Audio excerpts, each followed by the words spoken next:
Good afternoon, good evening, good morning.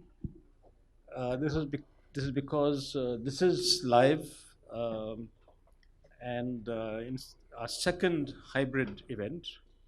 Um, but I think we are better organized this time than we were last time.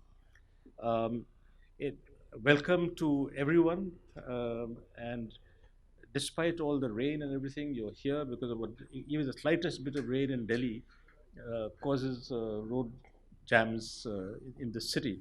It took me an hour this morning to come here. So, welcome everyone. It's my great pleasure indeed to welcome such two distinguished speakers, uh, Professor Ramchandra Guha. I'll give brief introductions to each of them to do them justice. I won't say they don't need any introduction because there's no point saying that and then doing it. Um, um, Professor Ram Guha was originally a cricketer. Um, and therefore, um, he's also written a book on cricket. So I thought I'd start that way around. He wrote a book, Social History of Cricket, a Corner of Foreign Field, which was chosen by The Guardian as one of the 10 best books on cricket ever written. Um, then he's also been an early environmentalist before it became popular, called the Unquiet book called The Unquiet Woods in 1989, pioneering environmental history. Of course, he's much more known in some sense. There are different circles who know these different books. India After Gandhi, 2007, was chosen as the Book of the Year by The Economist, The Washington Post, and The Wall Street Journal, and as a Book of the Decade in the Times of London and The Hindu. Then a two-volume biography of Mahatma Gandhi, the first volume, Gandhi for India. That's the only of your books that I've actually read fully because they're too large. I don't know. I don't remember how I actually read it because it's so large.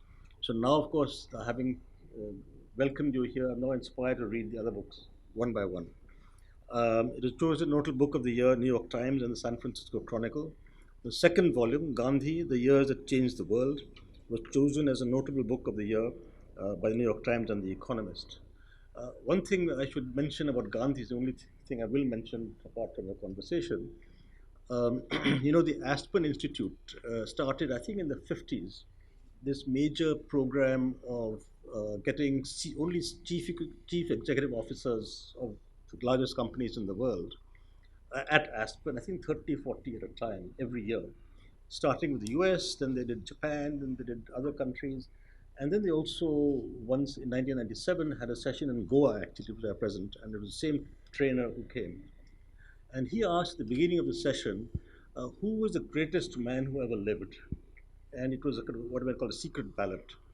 And it turned out from the Indian audience, Indian class at that time, it turned out Gandhi. But then he told us that would you believe that in every session, whether it was Americans, whether it was Japanese, whether it was Europeans, Gandhi always came out as number one. And that was quite amazing. I don't know if you knew that one.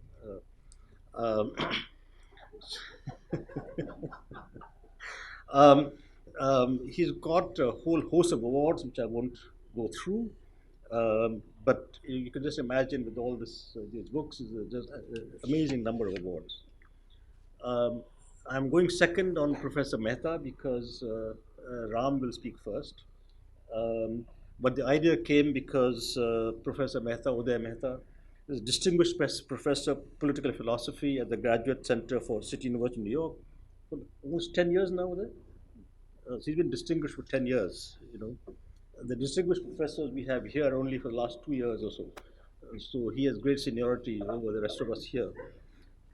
He previously taught at Amherst College, then at MIT, University of Chicago, University of Pennsylvania, Cornell University, and Princeton University. You clearly can't hold a job for very long. But last 10 years, of course, you've held this job. He has a BA in mathematics and another in philosophy from Swarthmore College. He's also, by the way, a cricketer. He played. for his school and college before he decided that philosophy was much better than playing cricket. That maybe while he was batting or fielding, I don't know when he was thinking of philosophy. He received his PhD in philosophy from Princeton University. Of course, no wonder he's very good because I also got my PhD from Princeton. He's the author of two books: The Anxiety of Freedom, Imagination, and Individuality in the Thought of John Locke, and Liberalism and Empire, a study of 19th century thought. He's authored numerous articles on political philosophy. Most recently, he is the recipient, most recently means, what, last week or 2 weeks back, he's the recipient of second annual Yehuda Elkanah Fellowship. Uh, and he's got this fellowship for a forthcoming book that I've never heard actually before. That you get an award for book that has not yet come out. His forthcoming book, A Different Vision, Gandhi's Critique of Political Rationality, was recently featured at the Yehuda Elkanah Fellowship lecture at Central European University in Vienna. Um, so this is the first what you might call flagship dialogue. We've had flagship webinars, the first flagship dialogue. And therefore, now my job is over. Ram, over to you.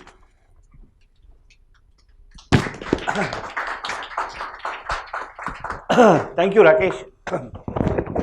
I should say, in the spirit of Rakesh's prefatory remarks, that though both Uday and I grew up playing cricket, and both of us are growing old thinking about Gandhi, Gandhi was spectacularly indifferent to the game of cricket.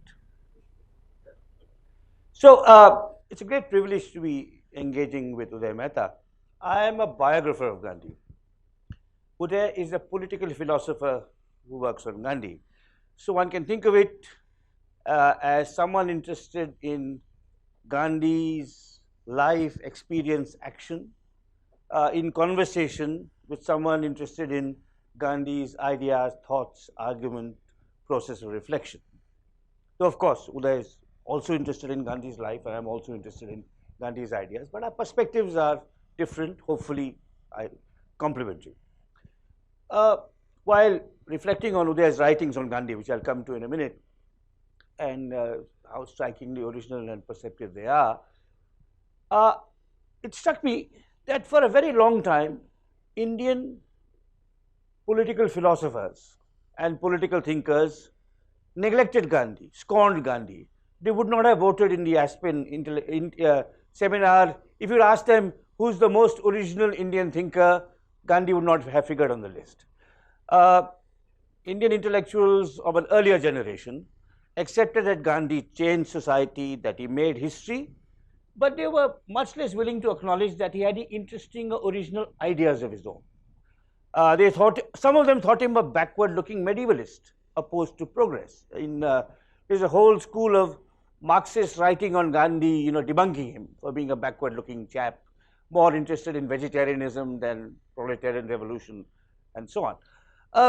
So while Gandhi lived, that is, particularly I'm speaking of the times of his most intense political activity in India, the 20s, 30s, and 40s, when you already had a very vigorous intellectual culture, the universities of Bombay, Calcutta, Madras, Punjab, Delhi, all very active, producing good scholars.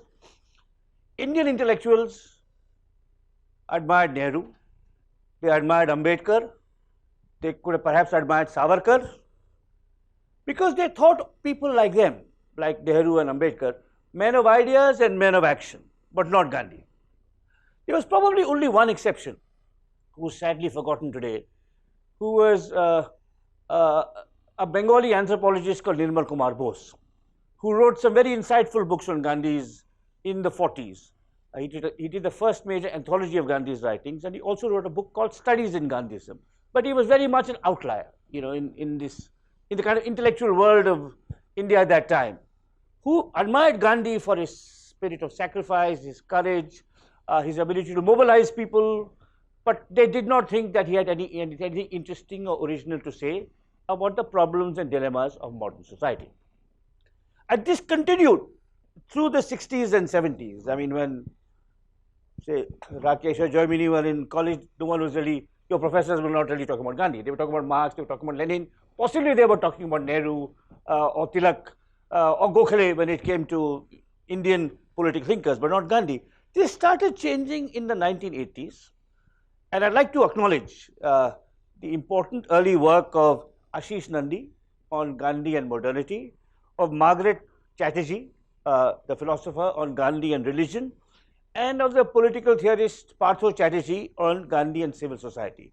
So probably from the early 80s, some Indian intellectuals started taking Gandhi's ideas seriously.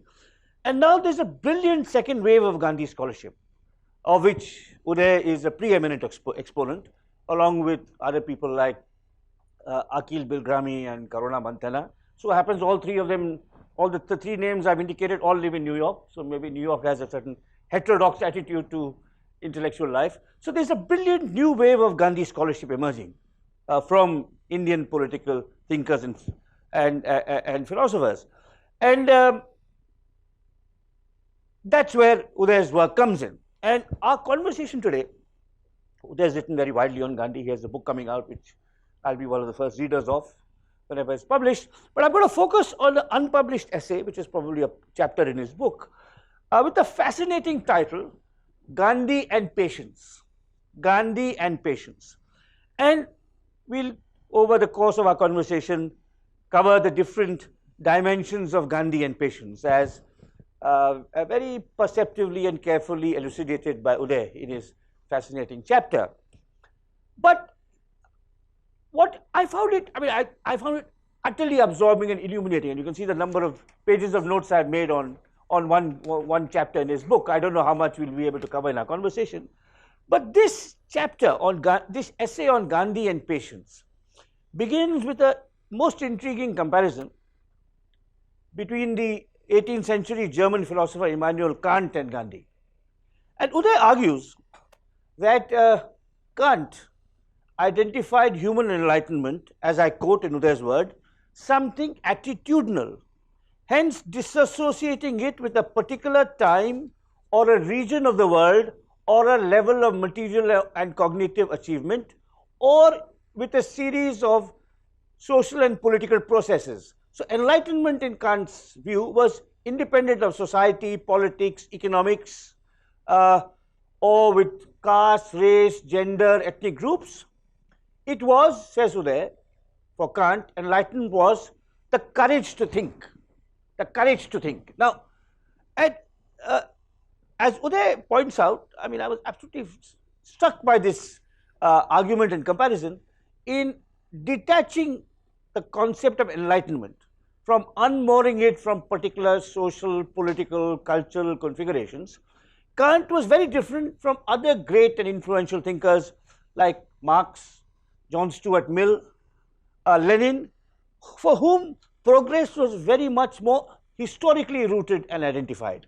For Marx, progress was the victory of the proletariat. For Lenin, it was the coming to power of the vanguard party.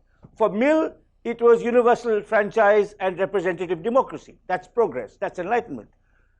But for Kant, it's the courage to think. He's placing progress and enlightenment outside history, making it independent of economic indicators, political structures, and says Uday, and this is really absolutely, original and penetrating, and to me, so strikingly revelatory. Uday says Gandhi was like Kant in that the normative goals he set for himself and his society were likewise independent of his history, politics, society, technology. So Uday, since you begin this your essay with this absolutely intriguing and I think compelling comparison between Gandhi and Kant, I'd like you to elaborate on that a little further for us. Before I say anything, I should thank you and Rakesh, and I owe you an apology also.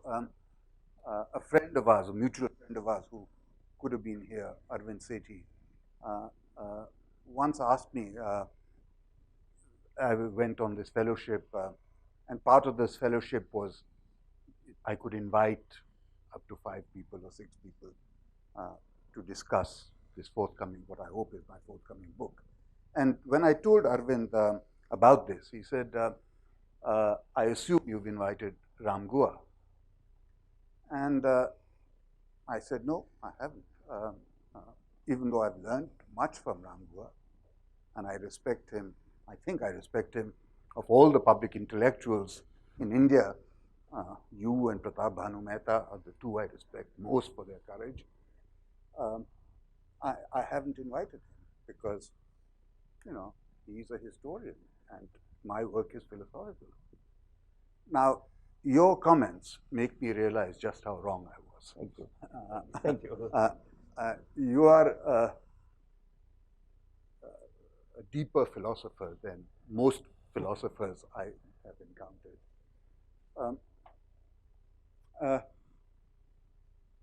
Now, on the link between Kant and Gandhi, what I found appealing about that link was centrality that for both these thinkers, courage was ultimately important, very important.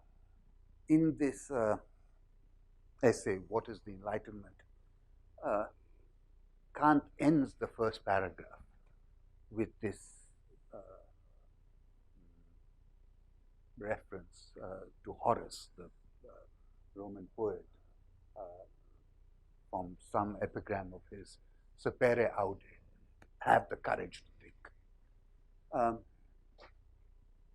And so that's the connection I see between these two thinkers. In another chapter of mine, courage is what I write about. It's called Putting Courage at the Center. Now, I see a kind of, oh, by the way, on Nirmal Bose, you're absolutely right. In fact, he is one of the inspirations of this book. Okay.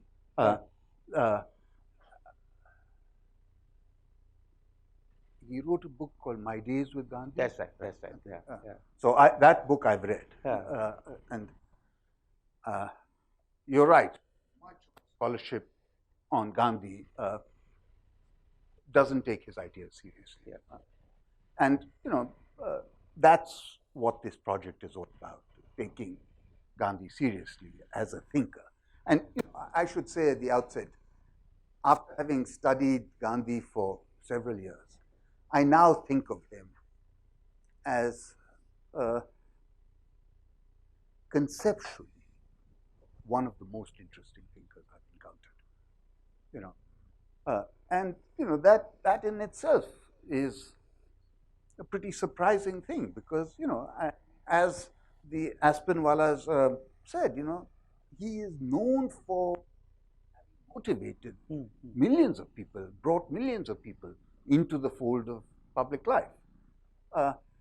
So to say that he was a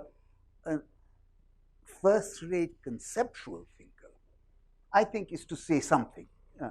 And that's what I'm trying to explore in this book. What makes him conceptually so fascinating? And patience is one of those ideas that I don't know of any other thinker who links patience with, or he gives patience the centrality that Gandhi does.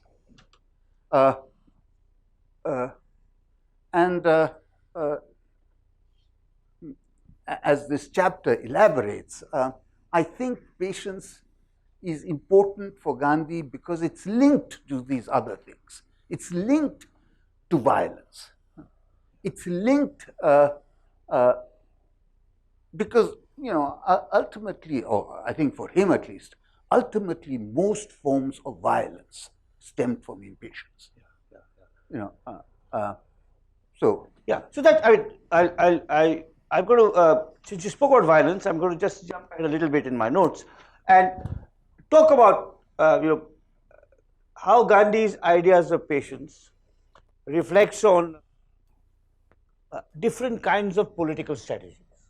All right. Now, if you think of patience in the realm of politics, now I'm now bringing the discussion, one might say, from the philosophical to the practical, from the domain of the philosopher, that is yourself, to the territory of the biographer, that is myself. And if you look at, if you look at your stress on patience, which I had some wonderful quotations from you, which maybe I'll read out, where, for example, you say, you quote Gandhi in Hind Swaraj as telling his interlocutor, "You are impatient, I cannot afford to be likewise. I think if you will bear with me for a while, you will find that you will obtain what you want. If you will bear with me for a while, you will obtain what you want." That is Uday quoting Hind Swaraj. And then here is what Uday says about Gandhi and patience. He says, patience for Gandhi refers to an essential condition for crafting a state of inwardness as the ground for moral and political action. Such actions, this is Uday's words interpreting Gandhi, such actions are tethered to the search for self-knowledge and are vitiated by the lure of a shortcut. Now, if you think, Uday, of Gandhi's, this is, of course, your, this helps someone like me and many others much more clearly understand why Gandhi preferred non-violence to violence. How this idea of patience explains his political choices. Change would be slower, but it would cause less suffering. It would be more inclusive, more incorporative, and probably less destructive all around. But what the question I want to pose to you, right? I don't really, because it is relevant to the present, is this patient politics is, of course, hugely controversial today, in our country. And I'm talking about not of India today, but Indians trying to understand the history of the freedom struggle. So if you put people in a room, young people in a room, like your Aspen thing, and you say, who was the greatest freedom fighter of the first half of the 20th century? Only people as old as you and me and Uday will say Gandhi. Younger people will say Bose or Savarkar or Bhagat Singh.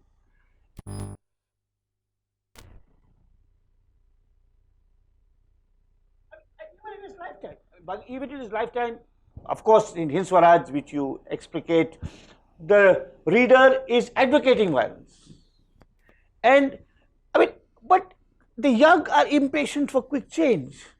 And that links to the contemporary disdain for violence. So how do you, I don't want us to get into the domain of current politics, but Gandhi was going against the grain of his time and our time. If you look at revolutionary movements in Europe, in Vietnam, in China, anti-colonial movements in Africa, how many of them were patient? So, without departing too much from the philosophical, I don't want this to be a discussion on what are the most efficacious ways to bring about social change. What kind of moral courage did it take Gandhi to go so much against the grain?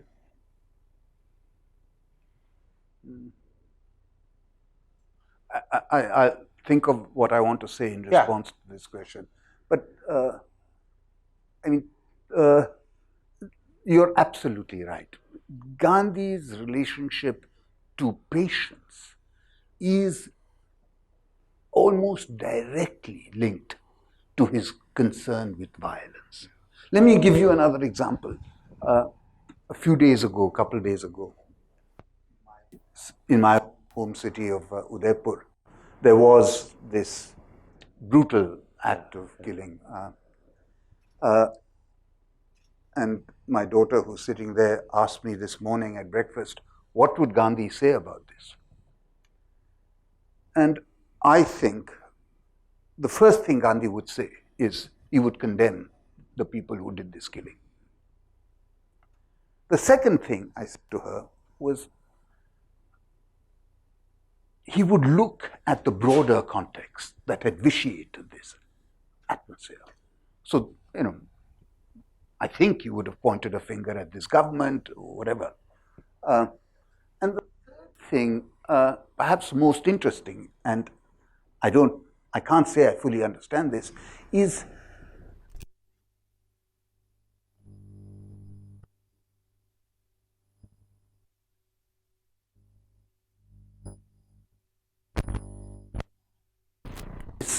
the penance might have been a fast. And that part is what I don't understand, or I understand in a hazy sense.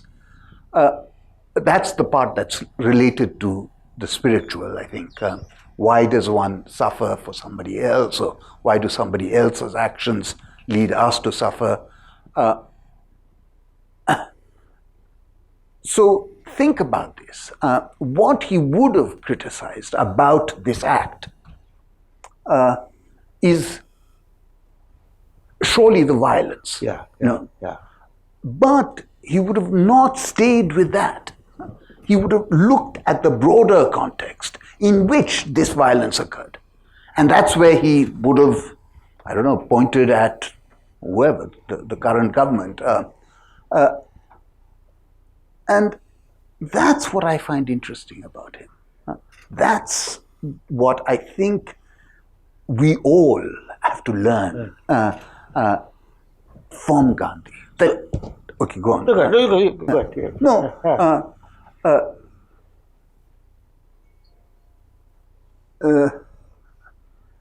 There was some other part to your question. What I was going to say, this episode is kind of, you could think of it as people in Udaipur, people being pushed in a corner and out of anger lashing out, so it becomes kind of a retributive violence of, one religion against another.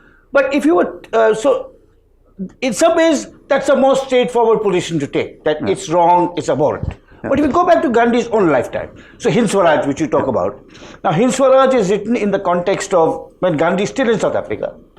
It's written in 1909, Gandhi goes to London. Madanlal Dhingra assassinates Curzon Wiley. Many students say, what a great, an evil colonial oppressor. So it's not Hindu versus Muslim, it's colonizer versus the imperial bully, right? And you say, of course, they've exploited us economically, socially, that's the only way to get rid of them. Then Gandhi comes back and then he writes Hind Swaraj on the boat. Then he, fast forward 10 years to when he returns to India. All right. And now it's no longer, shall we say, Gandhi versus the Bengali terrorists, where there's a case to be made for Gandhi. But Gandhi versus Lenin, because Lenin has accomplished a successful revolution in Russia. And here is Gandhi saying, take your time, be patient. And there's, for example, S.A. Dange writes a tract, Gandhi versus Lenin. So we're not talking about, I'm attacked because of my religion, so I attack you twice as violently. And we're talking about how to liberate my country. Your methods are slow, incremental, weak, pussyfooted, effeminate. Now, that's where, of course, that's why I think the aspect of Gandhi and patience, in some ways, is even more, how do I put it, counterintuitive when he comes back to India, because of all these young men admiring Lenin, we don't know, in 1920, we don't know the horrors of the Russian Revolution. We think there's a new world about to be born. And I just like your reflection on this, that as a anti-colonial strategy, why did Gandhi advocate patience? And I think that's a very good question. Look, I think you mentioned my emphasis on inwardness.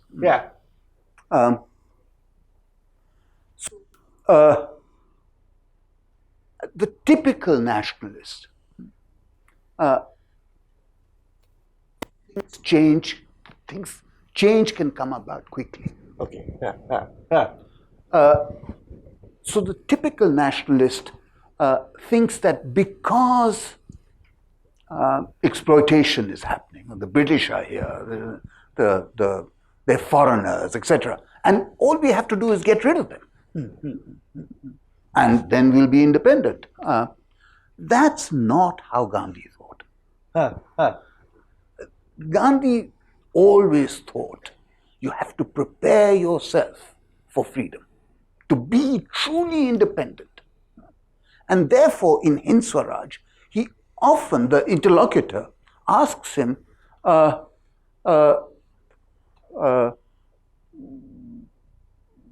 why do you want what is it you ultimately want?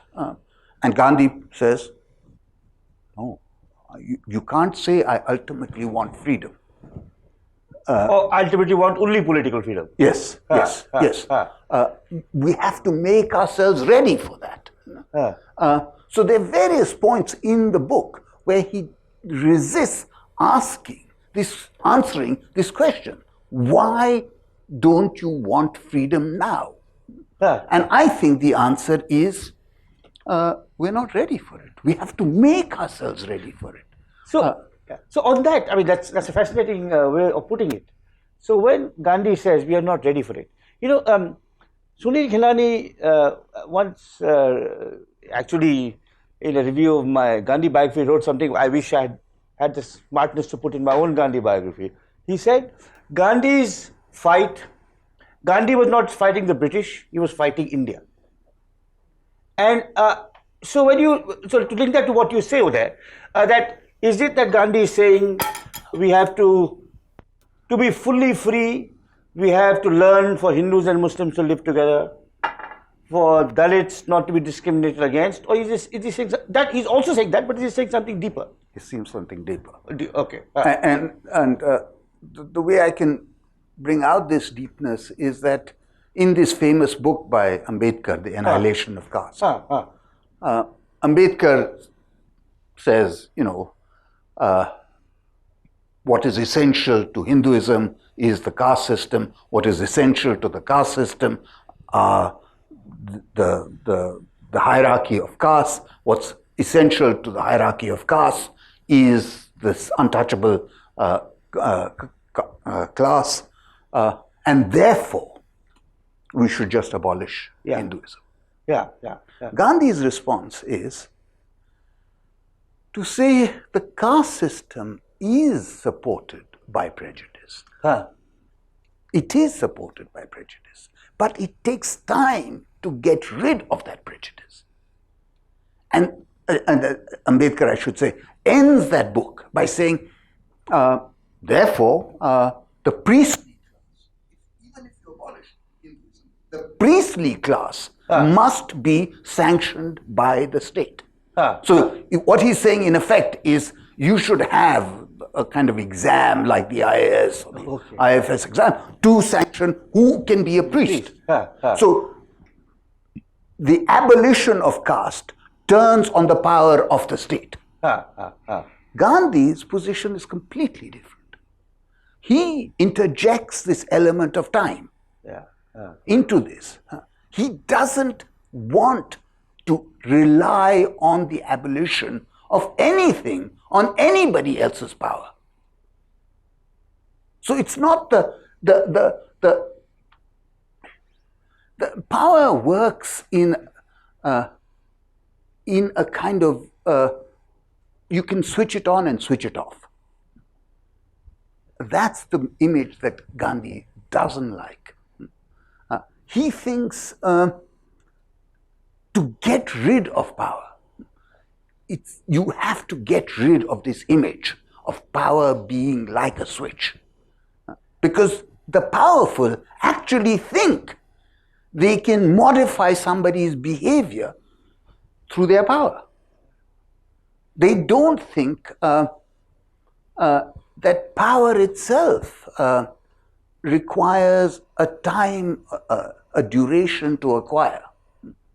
And I suppose he's also saying, I mean, to go back to Gandhi and Ambedkar, that...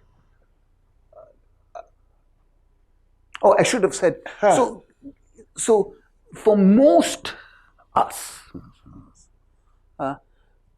on this debate between Ambedkar and Gandhi, Ambedkar is thought of as the right person. Correct. And yet, over the years, I've come to see that there is some kind of validity to Gandhi's position. Gandhi is saying also, I mean, to go back, that the state, society must reform itself. Yes. Individuals must be reflective and understand why you can't treat someone differently because they're born in a low caste. Yes. So, in a sense, now, the late D.R. Nagaraj had a very interesting essay where he talked about how subconsciously Gandhi and Ambedkar influenced each other. So Ambedkar started placing more of a stress on moral change and not exclusively emphasizing political and legal change. And Gandhi came to recognize that intermarriage at least was crucial to abolishing caste. Yeah. So actually, I think it's extraordinary debate. When I go think of Gandhi and Ambedkar and they debate, I also agree with you. I mean, I don't think we should take sides. I don't think it's easy to say Gandhi was right. I mean, in the old-fashioned nationalists, for example, Arun Shourie wrote a 600-page book attacking Ambedkar and saying Gandhi was always right and Ambedkar was always wrong, and now people do the reverse. I think it's incredibly. I mean, it's a debate of such moral and political poignancy, and sometimes I feel that, of course, maybe only a great playwright like Vijay Tendulkar or Girish Karnad could do justice to it. Yeah. You're right. You're right. I mean, I also have like you. I mean, I think they're both extraordinary people, and why should I be forced to? I mean, I can certainly choose between Gandhi and Savarkar. Okay, that's an easy choice. But why must I force me to choose between? Yes. Or even Gandhi and Lenin? I mean, I find it easy to choose, frankly. Yes. But let me just say one more thing, Uday, about this question of violence and non-violence, which you explained so beautifully. And this is slightly left field, but I think say Ashish Nandi. Ashish Nandi many of you would have read his works, and he's a kind of a brilliant, intuitive thinker. I don't think that he has soaked himself in Gandhi's writings half as well as I have, or 1/10 as well as Uday has. He picks up things and runs with them, and often has the most startling insights. Yes. And one of his insights about this question of violence was that it's really a masculine thing. And there's an androgynous element to Gandhi, which is where non-violence and patience and incrementalism comes in. I mean, do you think that's a kind of a wild theory? Or No, I don't think it's a wild theory. I can't remember where. It might be in his autobiography. Gandhi said he learned satyagraha from his mother. That she was for him the original satyagrahi. And I think the way I make sense of that is that women tend to be, as a general matter, they take it upon themselves to suffer for others, principally for their children, sometimes for their wives, and that's the link with fasting. Typically in Indian families, it's women who fast. And why do they fast? I think, and this comes back to the point I felt response to what I was saying to my daughter, I didn't fully understand. I think typically they fast because they have a worldview in which things are connected. And things are connected in that way that you are your brother's keeper.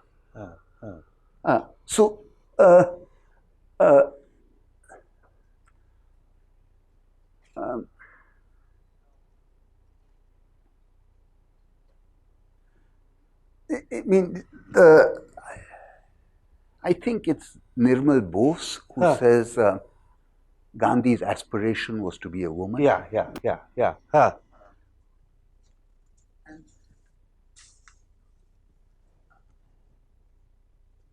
the way I make sense of it is that he wanted to get rid of his masculinity.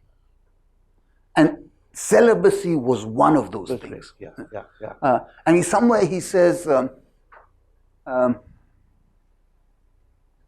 I think this is a weird remark, but even procreation is violent. Because there's a product, you're doing it for the product. And this relates to something else, is instrumentalism, is anti-instrumentalism.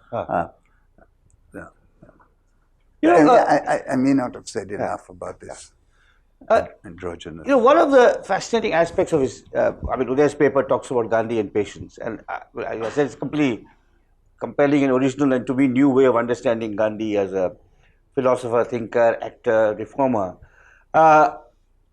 and whether in terms of the strategies he used to fight the British or to reform Indians of their archaic and exploitative ways.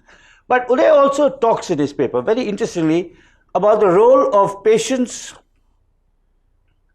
in Gandhi's personal practice. And he highlights, Uday highlights 4 aspects of Gandhi's everyday life that foregrounds the issue of patience in your daily personal conduct. And one is celibacy, which he talked about. The other 3 was spinning, by yourself spinning, fasting, and silence. I mean, Gandhi, I think it was in 1921 that he started observing one day of silence. One day of silence, Monday. And there were a few exceptions. For example, if you had to meet the Viceroy, or if the Congress Working Committee meeting, that, it's really that way, pragmatic enough not to be silent on that day. And I was thinking the other day, trying to look at, Gandhi was a prolific writer. He wrote 90 volumes of his collected works, and, his writings are editorials, letters, commentaries, books, pamphlets, memoranda, petitions, and silence day notes. That's how you classify his writings. So, you talk about these. I mean, I found that part of your paper utterly, intriguing. 4 aspects of his everyday life, not just his politics or his reform activities, but how he lives himself as a human being, an individual. These 4 aspects: spinning, celibacy, fasting, and silence. So, can you say something about each of these practices and their place in Gandhi's view of himself and his world? Spinning, in whatever order and however you feel. Spinning, fasting, celibacy, and silence. So, I think the underlying thing, the thing that underlies these 4 things is that they are all related to fortification of interiority. And the way spinning works is that, every whatever it is, the charkha, every circle is more or less the same. There is, you must know this, Margaret Burke White visited him at some point, and she was in his ashram, and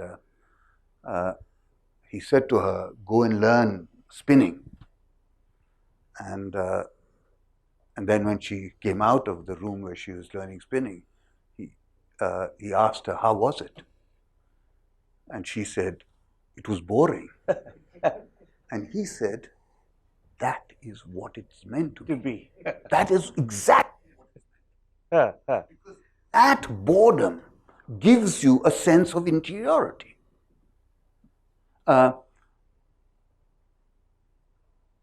And I've always thought that interiority is crucial for patience. Similarly, fasting, it gives you a sense of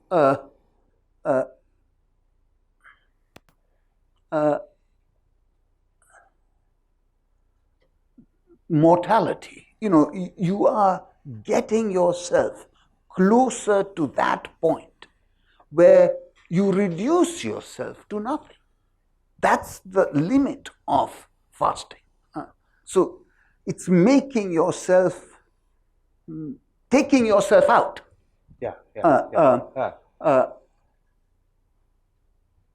Celibacy I've spoken about. Silence. Again, I'll say what you would expect me to say at this point. Silence is a form of interiority. You are with yourself. You're not engaging with the world. And I think this was, this is for me the conundrum about this man of action. This man of action who wanted ultimately to withdraw from the world. in one of my chapters, I say, Gandhi, it is ironic that we think of Gandhi as being a political figure, because he wanted to withdraw from the political world. I mean, he says somewhere towards the beginning of his autobiography, in the introduction, what I have been pining for these past 30 years is to see God face to face, achieve moksha. Yeah. And here comes the crucial part. And all my actions in the public realm are subsidiary to this goal. And he ends that paragraph by saying, it's spiritual. My entire project is spiritual. So listening to what you said about that my entire project, all I'm trying to do is to achieve moksha.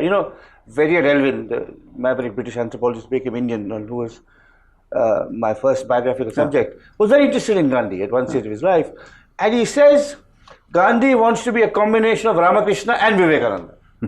Is how he puts it, right?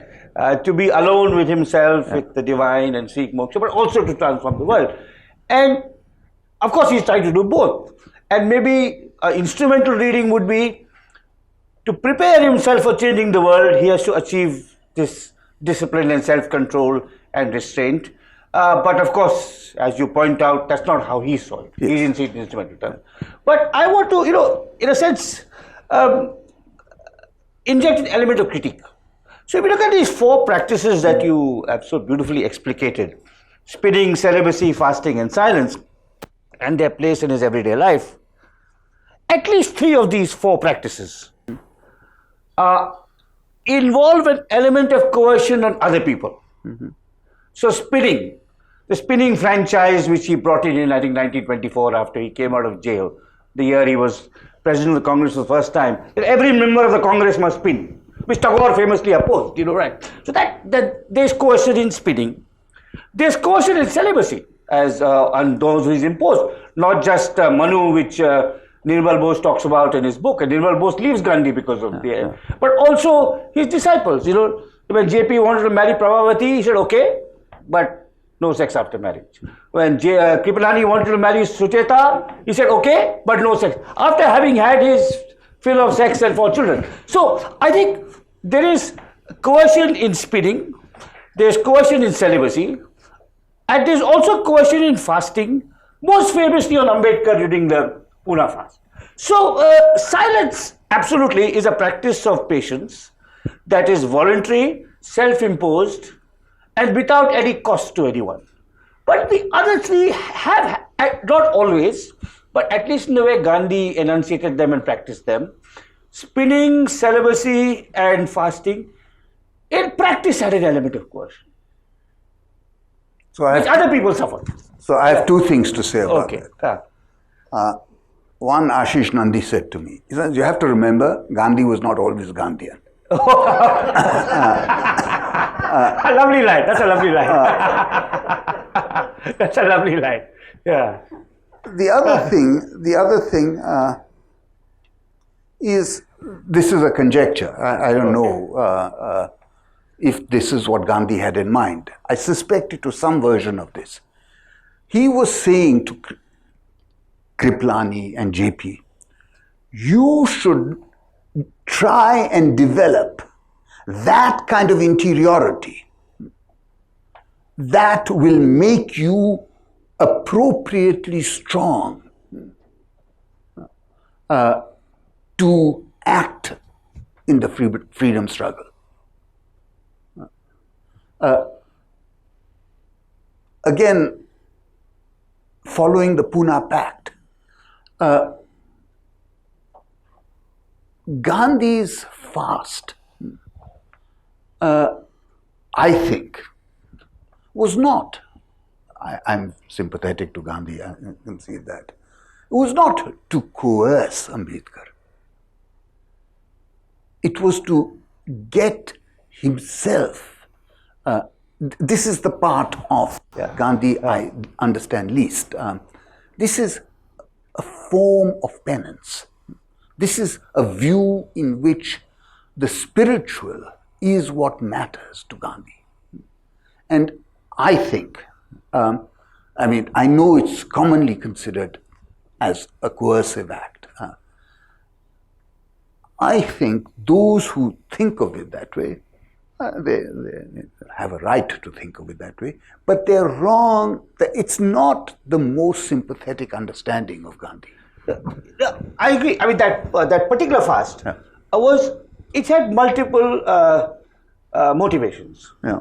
One was to shame Hindus. Yeah. Into abolishing upper caste Hindus into abolishing untouchability. Yes. I think that's often ignored by Ambedkar. Yes. It was not just about getting more seats and abolishing separate electorate, but to shame Hindus into what they had done for generations. Yes. So that was, in a sense, the more appealing part of the fast. But Ambedkar felt, and there is, I think, no doubt about that, that the life of the greatest, most famous man hung on his signature. And if he was to withhold it and Gandhi was to die, he would be held responsible for Gandhi's death. So I think that is,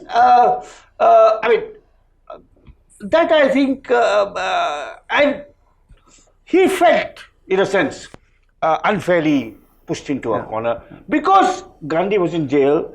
He was not well. The doctor's reports were adverse, so I can see that one part. I mean, absolutely, there's a deep moral basis to the fast. We used to tell his fellow Hindus that, I'm willing to sacrifice my life for the untouchables, and you better open the temples for them, allow them access to the wells, schools, and so on. And that's the great ennobling, elevating aspect of that fast. But because it was pragmatically about separate electorates versus joint electorates, and Ambedkar was the man in the way, I think he felt coerced. He felt, look, his death will be held against me for the rest of my life. Yes, I'm sure Ambedkar felt coerced, as did much of the Dalit community. If Ambedkar was in this room, what I would say to him is, are you feeling coerced because you don't have that spiritual strength to appreciate what this man is trying to do? That is, are you feeling coerced simply because you are an ordinary person and this man is trying to teach you to be extraordinary? You understand what I'm saying? Yeah, I see that. But knowing Ambedkar, he would say, who is he to teach me? Just because he's upper caste and 20 years older than me. That would be, I'm just trying to think of it. I said, there are no rights and wrongs, Gandhi. It's kind of it's called the drama of, and the poignancy of really an epic battle in which both men are right. In a sense, that's why you have this kind of thing. I mean, how much time do you have? Carry on? Okay.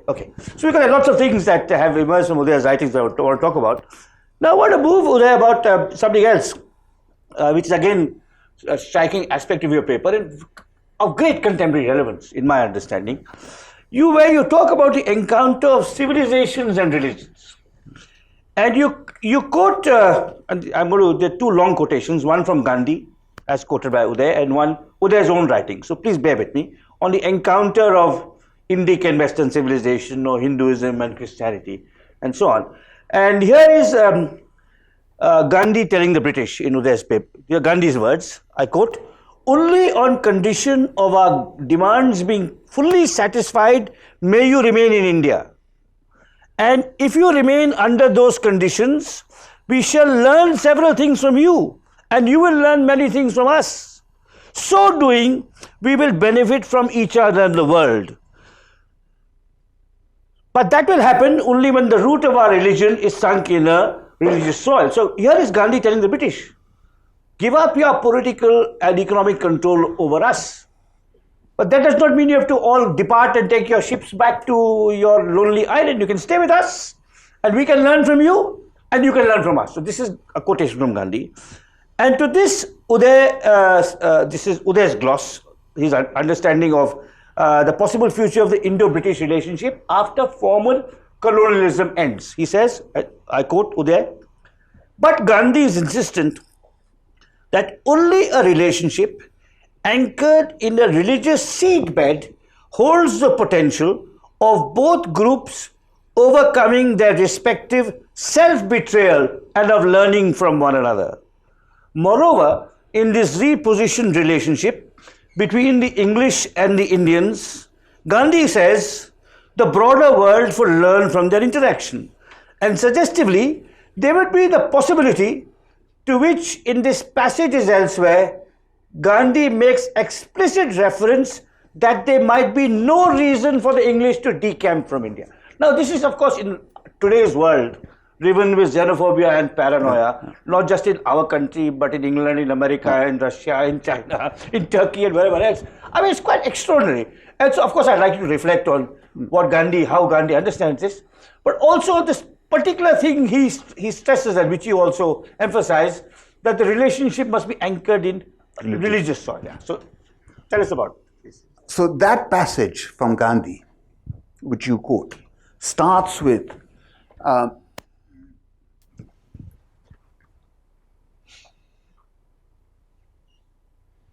you British have not sent your best to India, like us Indians have not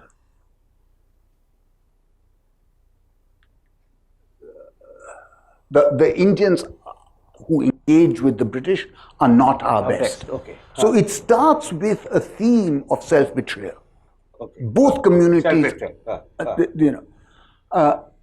and the passage, the part you read, is the part where he's talking about what would it mean to overcome this self-betrayal. And I think what he, and as the passage says, we can only do this if we anchor our relationship in a religious soil. Why religious soil? I think religion was this capacious thing for self-discovery. It was the language through which we came to know ourselves. And each religion has that. Yeah. So each religion offers paths to self-discovery, but they have to be religious. Now, why did he think religion alone was this path? I don't know. But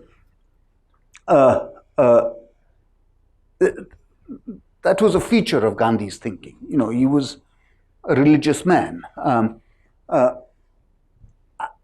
And as you point out, the passage ends with, if we both interacted with each other in this way, that is, if we both interacted with the full confidence of our humanity, then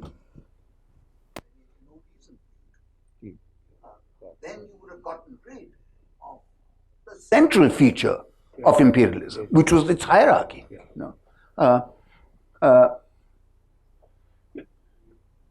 This passage that Uday quotes is from 1909 and from Hind Swaraj. And 4 years later, Gandhi meets C.F. Andrews, an Anglican priest who spent many years in this city.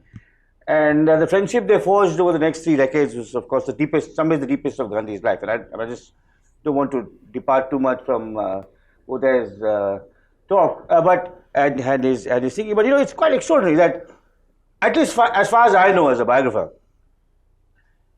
in adult life, the only person who called Gandhi by his first name was an Anglican British priest. If you admired Gandhi, you called him Bapu or Gandhiji. You know, like his followers and his Ashramites and Nehru and Patel. If you disliked Gandhi, you only called him Mr. Gandhi. So Jinnah and Ambedkar, or that man, or that scoundrel, or whatever else, that troublemaker. But actually, it was only an English Christian priest who said Mohan. You know, so it's in a sense, you know, it's a personal embodiment of what Uday is talking about. But I want to now, just come to the last couple of points I had. and then we can open it up for discussion. One of the, I mean, I've learned enormously from Uday's work and from the works of other political theorists and philosophers, Indian and Western. I mean, I mentioned a few Indian names, but there's some fine Western scholars also have written on Gandhi. Dennis Dalton, for example, would be one. John Bondurant a long time ago would be another. But I think one of the difficulties that, not the difficulties, I don't know how to put it, is that political philosophers who approached Gandhi gave a great deal of importance to Hind Swaraj, which is a text he wrote in 1909, which is actually his major political testament. I mean, Gandhi wrote 2 volumes of autobiography, which are autobiographical, Satyagraha in South Africa and My Truth, and Hind Swaraj. And Hind Swaraj becomes, to students of Gandhi's political philosophy, what capital is to Marx, or Protestant ethic is to Weber, or whatever, Leviathan is to Hobbes, and so on. And I can understand that. But I sometimes find that excessive reliance on Hind Swaraj problematic, among other things because he wrote it on 1909 when he lived under 40 years, and much of this time is left in India where he has a different dimension. He changes his different experiences, he changes his views on medicine, for example, and technology, and even trains, because he's using them all the time. After having debunked them in Hind Swaraj, there'd be no freedom struggle without the train. But also, as I was struck you when I was reading, struck me reading your book. I mean, you point out that Hind Swaraj is an ode to patience. I mean, and many of your quotations are resonant about that. Hind Swaraj is an ode to patience. But it was itself written in haste in 9 days flat. All right. And of course, there was so much to follow in terms of his understanding, his experience, and so on. So would it be a fair criticism that a biographer makes, not of you, them, but of political philosophers who write on Gandhi, that they've probably taken that text too seriously? Many people have said that to others, as you say. It's a charge made against my tribe, let's say.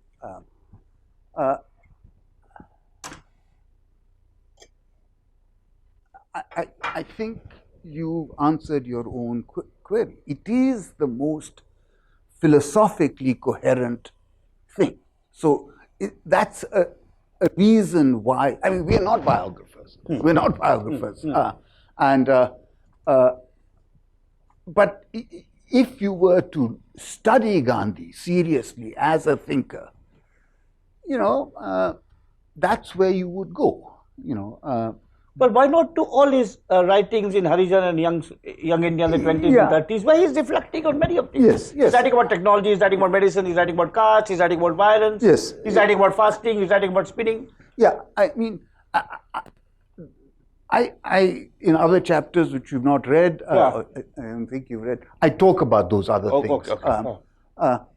But answering the blunt version of your question, why do we as a group focus on Hind Swaraj? It is what I think of as his deepest work, with a clear beginning, a clear end. Now, coming back to something you said earlier, why was Charlie Andrews the only person who called him Mohan? As you rightly pointed out, and this is a fact, he was an Anglican priest. I think, I'm not sure about this because, I think this is an example of two people, Gandhi being one of them, an Anglican priest being another, whose relationship is anchored in a religious soil. Yes. And that creates the condition for this informality or conviviality. For me, I mean, I've always been troubled by, I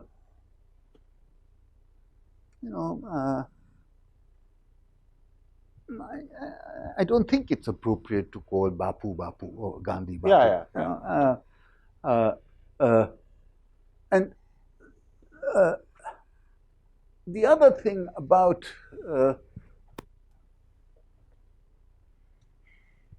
the time in which it was written, on the, what was the boat's name, ship's name, Kilnauken or something, in 9 days, as you point out, in haste. I don't think. And he ended with his left hand because his right hand was too tired. Yes, you know, it's written. He shifts. Sometimes he's writing with his left. Sometimes he's writing with his right hand. You know, and you know, and I think there's a distinction to be made between patience and the lack of haste. If, after all, you have patiently thought about something, you can put that in paper quickly.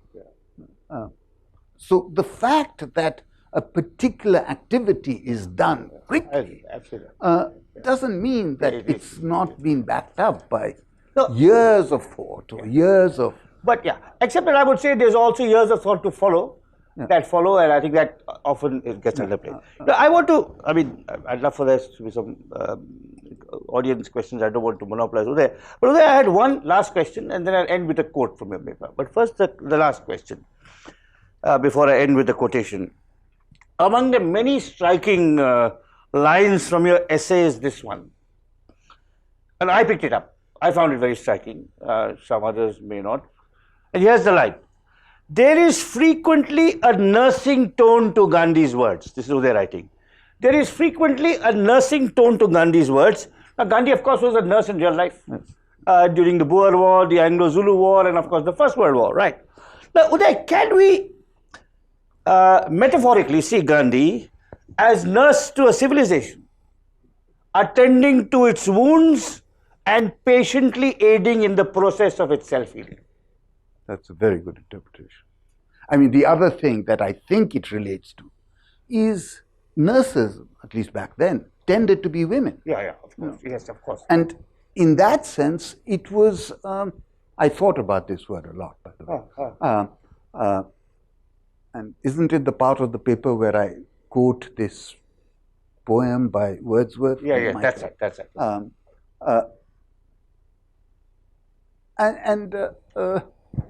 I mean, this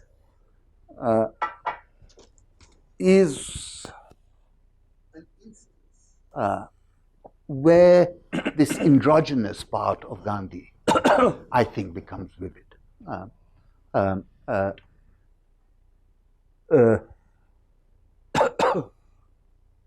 Something else. I said, could you see him as nursing yes, to our wounds and I mean, helping us in its healing patiently? So, I mean, I think that Gandhi has a sense that India is at a cusp. At a cusp. Yes.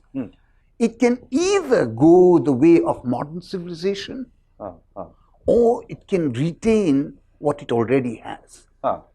And that is this other civilization. He calls it, it's the opposite of modern civilization. And he clearly wants India to resist this modern civilization and stay with what it has, its civilizational legacy. But not unchanged. No, not unchanged, because civilizations for them have the possibility of changing, reforming. Rakesh was asking me earlier, how did I get into Gandhi? And I said what is true. In my previous book, the quote-unquote hero of that book was Edmund Burke. And the one commonality I see between Gandhi and Burke is that they're both profoundly anti-revolutionary. They are profoundly resistant to the idea of sudden change. And so Gandhi, I think of Gandhi as making a plea to do modern Indians resist the temptation of modern civilization? He was clearly wrong. He clearly failed because places like India are nothing if not modern. Yeah. But so there is this kind of almost desperate plea, the plea of a nurse trying to save a patient. So I like your interpretation very much. So I've got to end with one brilliant last quote from Uday's paper before opening it up to any questions or comments from the audience. And here is this quotation. I quote, "The patience Gandhi urges constrains the avarice for power. It moderates the Hobbesian hubris that the world is an artifice wholly of our creation. It mitigates the potential feelings of resentment, anger, humiliation. In a word, the feelings of alienation that stem from having our hopes thwarted in the present. It restrains the urgency that underlies most forms of violence." Thank you.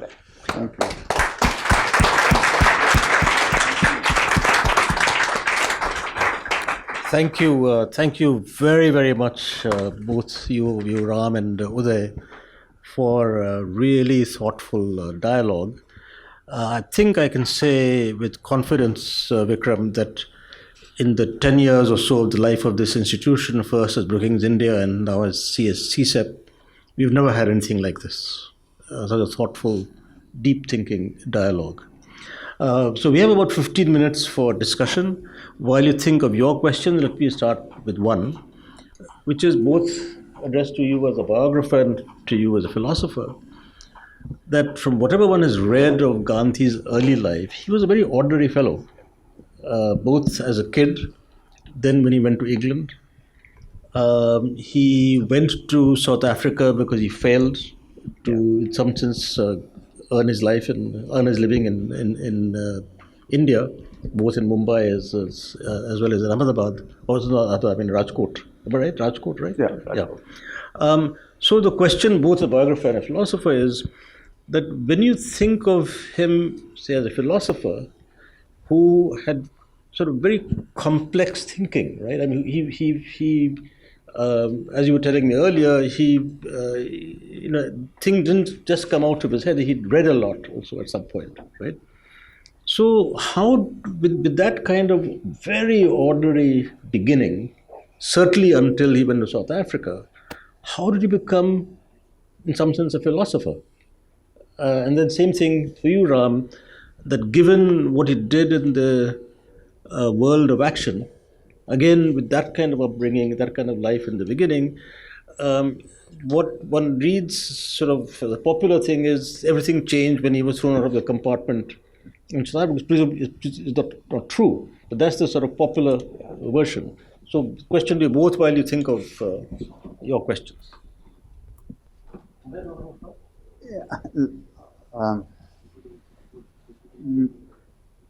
I mean, you're absolutely right to point to his ordinariness.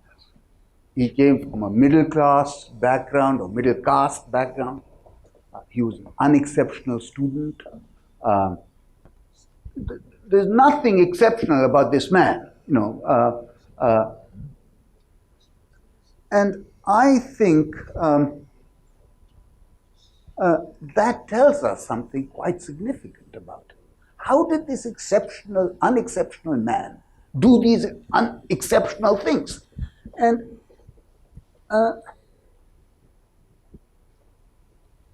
I think that was his conception of democracy. The democracy is that form of life, that form of existence in which the ordinary can become exceptional. And it can do this without the support of anything other than self-reflection or internal fortitude. regarding this famous episode of him being thrown out of the train,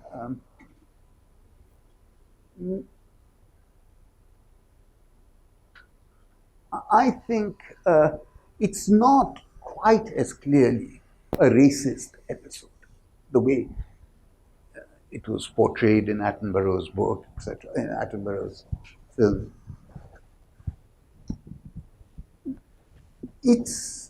The whole thing happens in the course of a train ride. So everyone there is in transition. So everyone there is moving from one place to another. Who are the people who come to support Gandhi in this episode? It's the other white, it's the whites in the train, in the coach. So the people who come to support Gandhi are also people who are in transition. And I've often wondered, if they were not in transition, if they were back wherever the train started, they would be racist. We have to assume they would be racist. It was this moment of being in transition that allowed them to engage their own humanity.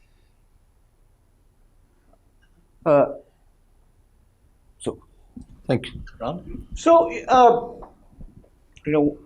one of my favorite discoveries in writing the first volume of a Gandhi biography was a book called Mahatma Gandhi as a Student, written by a man called J.M. Upadhyay, which I found on the pavement in Daryaganj and bought for 20 rupees.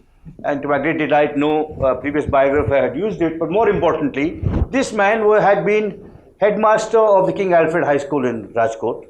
And in a cupboard, he had found Gandhi's mark sheets and his attendance record. And Uday mentioned middle caste. That chapter on Gandhi's boyhood in my book is called Middle Caste, Middle Rank.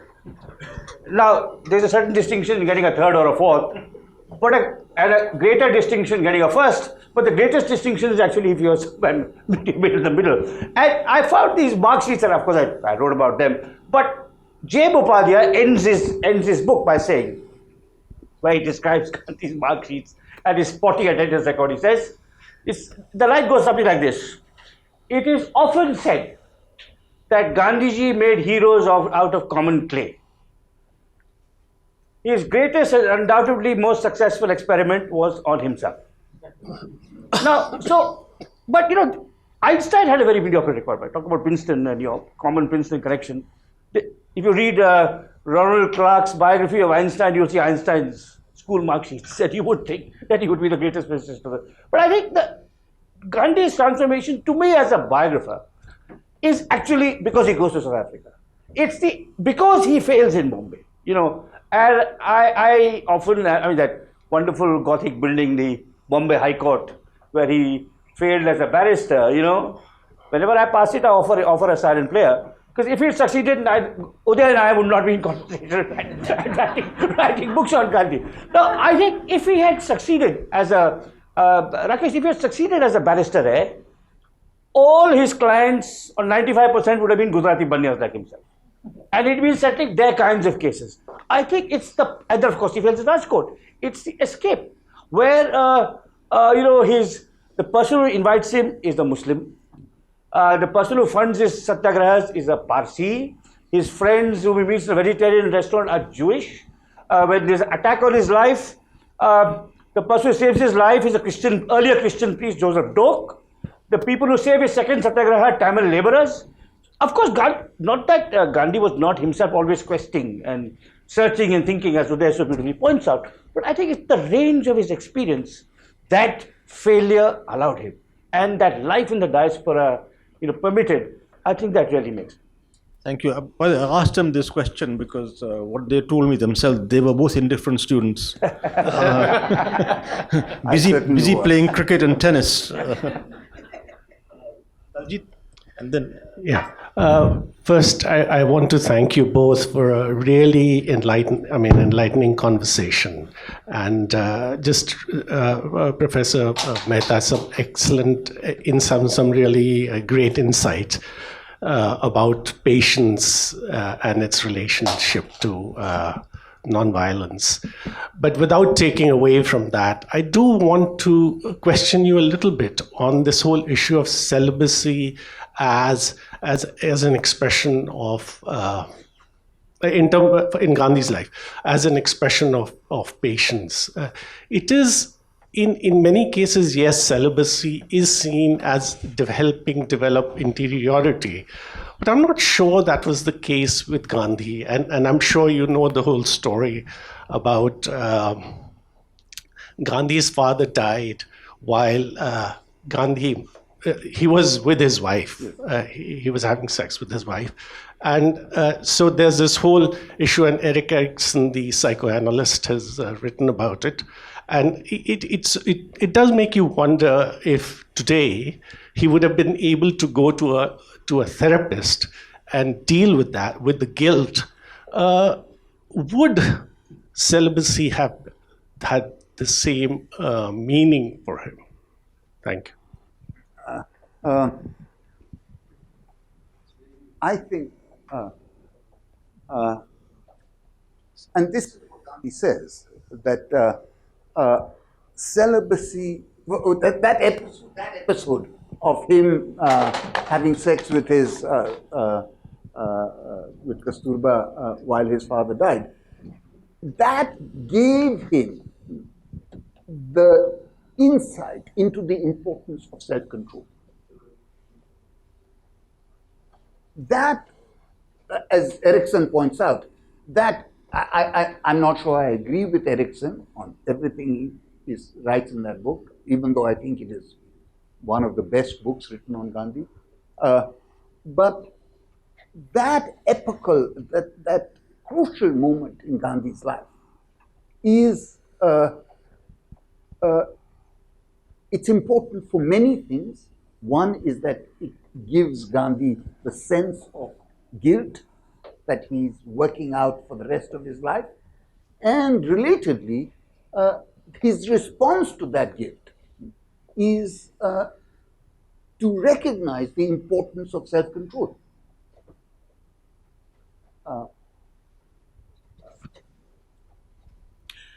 Thank you very much. I think that was really a very rich discussion, and it opens up several aspects which one can take in any direction.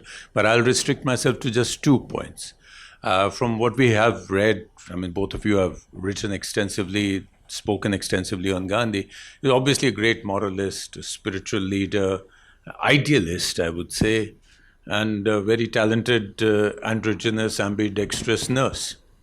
How would you rate him by your own lights, ultimately, and 75 years later, after independence, as a political leader? Because very often he was at odds with the political movement which was happening. Very often he was stopping the freedom movement, people have said, at the wrong time, at the right time. And he would clearly, by your own definition, he would not have thought that India was ready for freedom in 47. And he was not prepared for partition. Yeah. And 75 years later, Gandhi gets a lot of lip service, but let's face it, he's a cottage industry. And so how do you see, I mean, in short, is he a failure as a political leader? And the second, I'll just take one more. Very short. I won't go very long. You've gone, his non-violence. Do you think his non-violence, successful or unsuccessful, has dominated the freedom movement narrative to an extent that a lot of other streams of the freedom movement have been unfairly treated? And I have in mind the revolutionaries, the Gadar, the Reshmi Rumal or whatever, and so many other movements, in particular people like Bhagat Singh, Udham Singh, whom the debate is still out that he could have saved Bhagat Singh, that he should not have called Udham Singh's assassination of Michael O'Dwyer an act of insanity. And it took us 40 years to work that out, even within our system. I just leave it there. So, Navtej, I'll take the second question first. First, I mean, there are many aspects to what you say. Firstly, it is plain wrong that Gandhi did not do enough to save Bhagat Singh. You can read my book, you can read V.N. Datta's book. It is a myth. It's a myth. It's a myth. It's a myth. But Gandhi and the HSRA had profound philosophical differences on violence. And that debate is still open, and I think I am more on Gandhi and Uday's side on that. But on that he did about Bhagat Singh, that's not true. I think this question of violence versus non-violence, let's assume, I think if you look at the history of the Soviet Union, it tells you what impatience does to a society and a civilization. So, but I understand people will have a different perspective on that. But let me say, but about Gandhi, did he fail or not fail as a political leader? I'm going to leave you with a aphorism of Gopal Krishna Gandhi, who is only incidentally Gandhi's grandson. He happens to be someone who knows more about Gandhi than anyone alive. Let me put it on record. As a biographer of Gandhi, there's no one I trust more in terms of his knowledge of Gandhi's facts, understanding than Gopal Krishna Gandhi. And he told me in 1992, not today.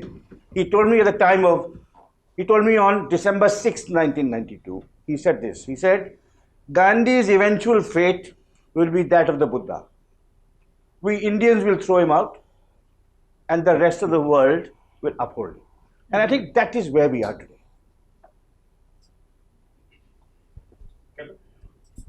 Hi, I'm Kevin James. I'm a researcher at CSEP. I have a question for Professor Mehta. On this point of interiority, it's breaking. How important was it for Gandhi for this interiority of his to be witnessed?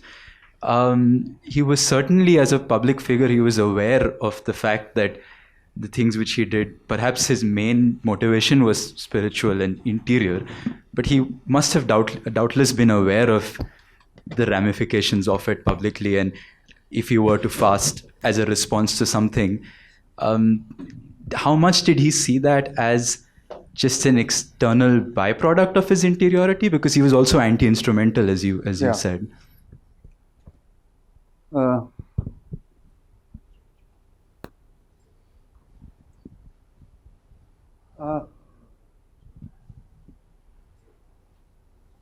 My colleague Akhil Bilgrami has written an important article that makes the argument that it was Gandhi's exemplarity that made him who he was, that he was an example, that it was not his ideas, it was the fact that people saw him as embodying these ideas that was important, that his effectivity was as an example. I think that might be true, and that would relate to your question. He had to be seen to be that exemplar.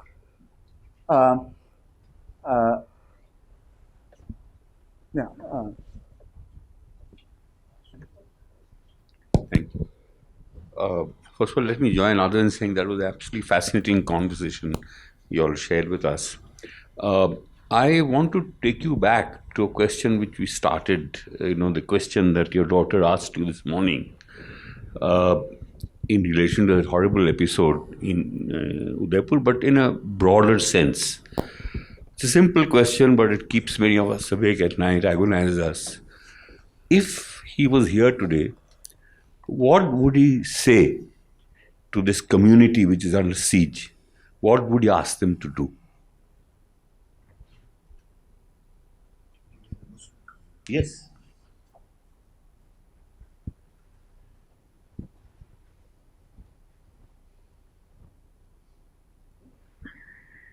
And I mean, it's both of you. So I think he would have first asked us Hindus what we should do. That's where he may have had things to say to the Muslims too, but he would certainly have not taken the line that "Tumko kya karna hai." He would have said "Humko kya karna hai." हम किस मुसीबत में फंस गए हैं, हमको क्या करना है? Because that's part of what Uday talks about: interiority, self-control, self-discipline, self-reflection. He may have had things to say about them to the Muslims too, but that would be in the first thing. You know that, and I think in many ways, I mean, the most extraordinary part of his life were the last months after partition. So I would he have told them be patient? He would certainly have told them, as Uday said in his response to his daughter, don't use violence, right? Maybe go on satyagraha, right? But his principal concern would have been with what the majority community and its political instruments, including the state, are doing and saying. At least that's how, based on my understanding of Gandhi, that's where he would be. I don't think I can improve on this. Okay. I have a simple question. Like, would it be fair to say that Gandhi was of the firm belief that patience doesn't come naturally, it has to be practiced? And even if that practice itself is a coercion, Gandhi was happy with that? If that practice was coercive?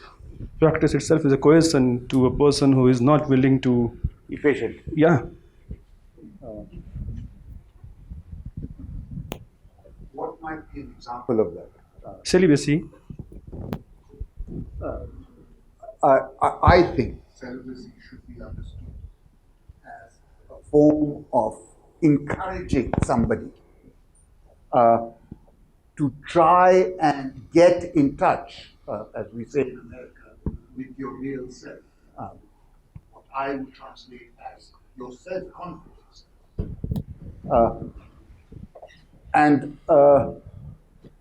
That's so I don't think of it, even though I can understand why people would think of it as a coercive act. I think of it as, because I'm sympathetic to Gandhi, I think of it in this other way. What he's trying to do is get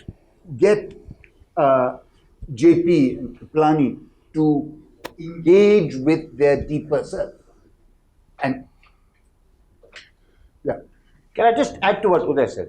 I think it's important to recognize, when you look at Gandhi as a political leader, the distinction between the Ashramites and the wider Congress community. So, JP and Kripalani, the two examples I mentioned, JP through his wife, not himself. Prabhavati was in the ashram. And of course, Kripalani through him, not through his wife, but through himself, he was part of the ashram. Are Ashramites who have to, when they join the ashram, there's a set of ashram vows. Now, there's a larger Congress community, which includes, Nehru, Bose, whatever, Rajendra Prasad, that's Sarojini Naidu, XYZ, whatever. To them, he would say, commitment to Hindu-Muslim harmony, to non-violence, to abolition of untouchability, but not celibacy.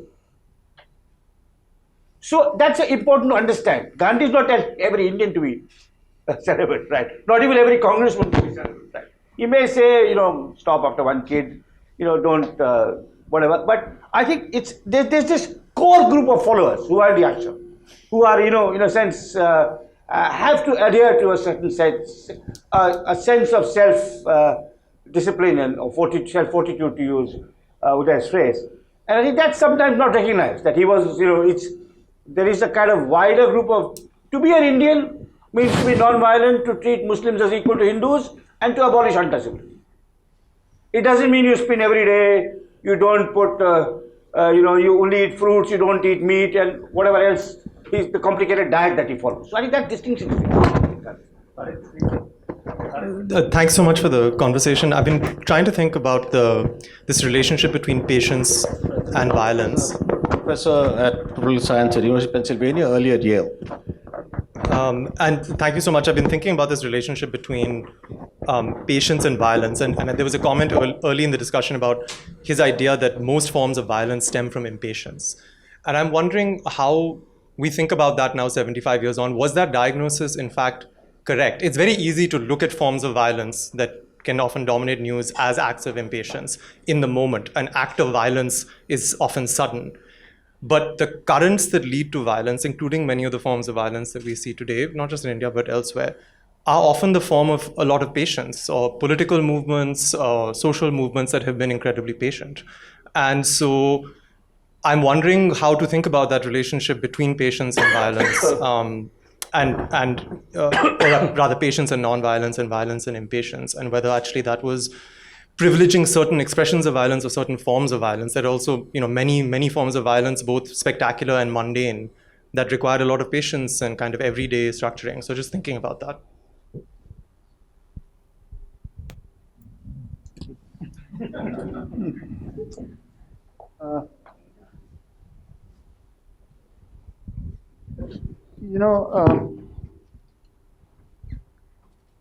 I'm not sure this is what you're asking, but what got me to think about this idea of the relationship between patience and violence is, I don't know, whenever the George Bush declared war on Afghanistan, I gave a talk, I was at Amherst College then, about this one. And somebody from the audience asked me, I was a critic of the war, and somebody from the audience asked me, what do you think America should have done? Should they have just looked for Osama in the hills or mountains of Afghanistan? That would take a long time. And my response to him was, why not do that? Why not do the patient thing? If it would forestall the destruction of this country. And that's what I had in mind. And similarly, I think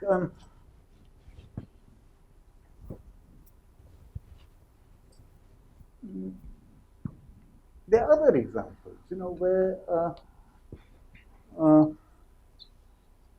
somebody in line, waiting in line, who wants to go ahead of others, and not wait patiently.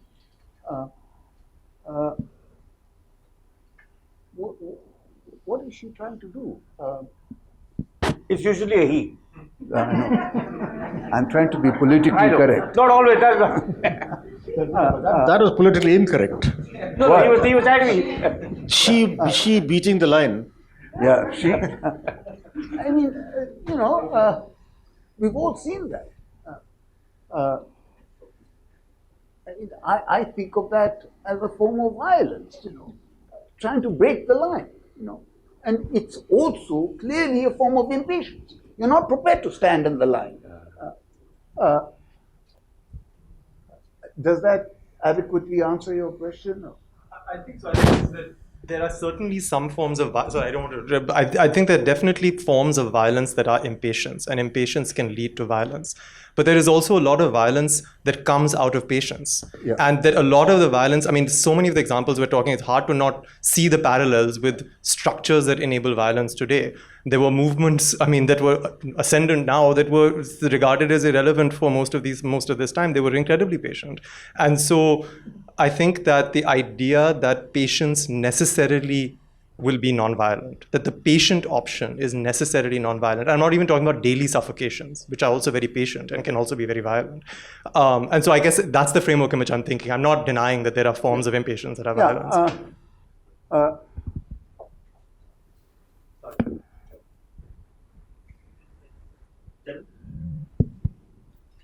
Thank you, Professor Mehta and Ram. That was absolutely fascinating, this discussion on Gandhi's patience.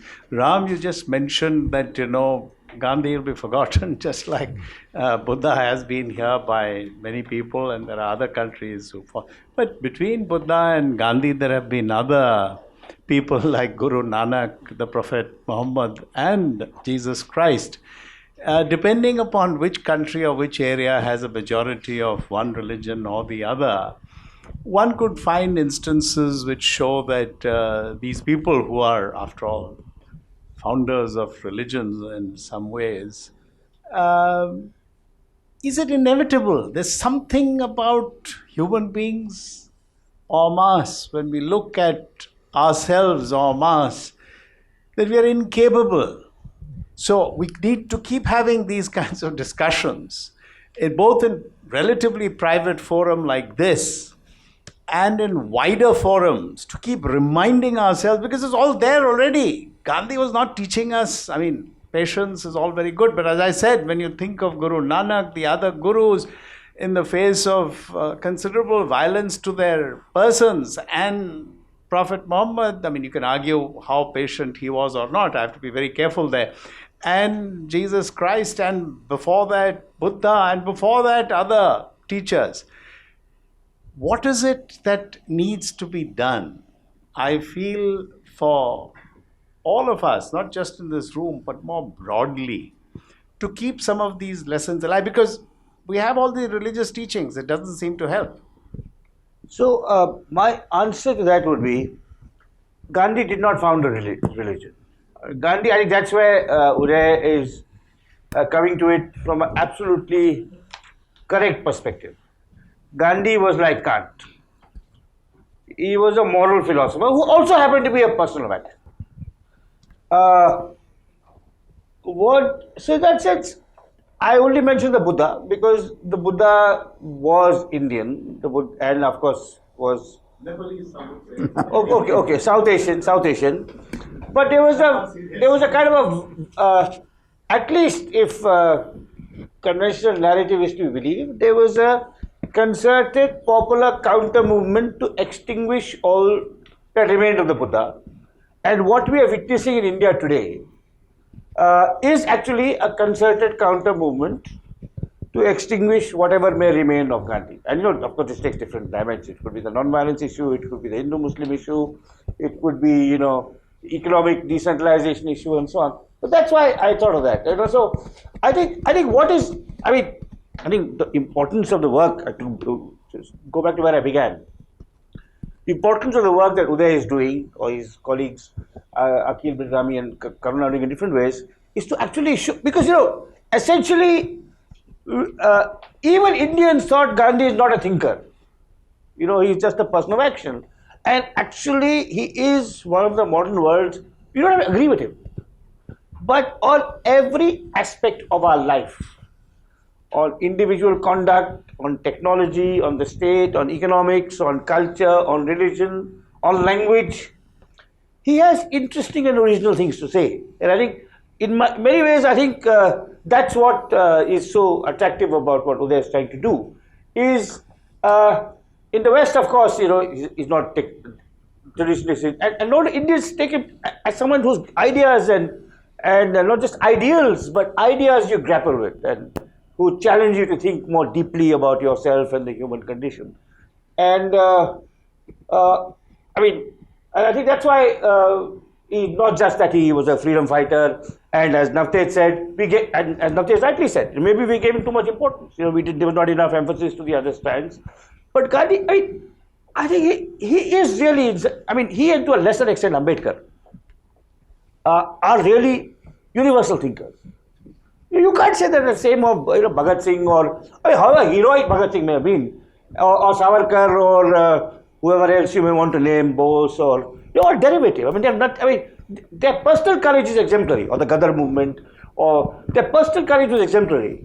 But as providing insights into the human condition, maybe there's Gandhi, Nehru, and Tagore. I don't know what Gandhi. I beg pardon, Gandhi, Ambedkar. Nehru is also derivative, essentially. He's in many ways a unfairly reviled man today. But as a thinker, you would agree that there's time. So I think that's where that's the importance of what I think Uday is trying to do, is to show us the power, depth, originality, and maybe provocativeness of Gandhi's thought.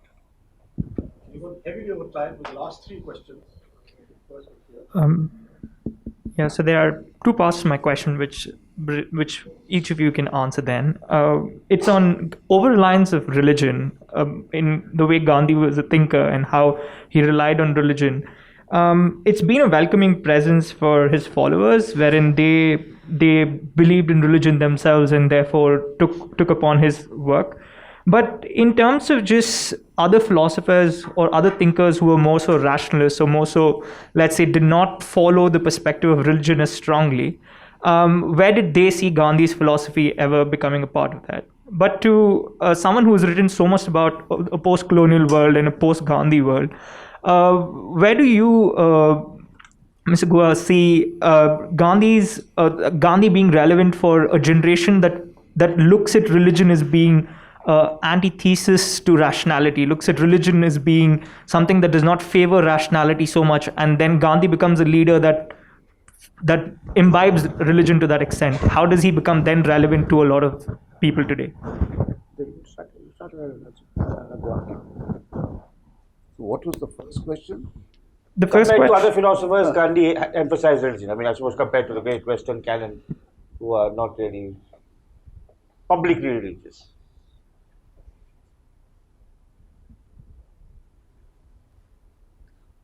Who do you have in mind?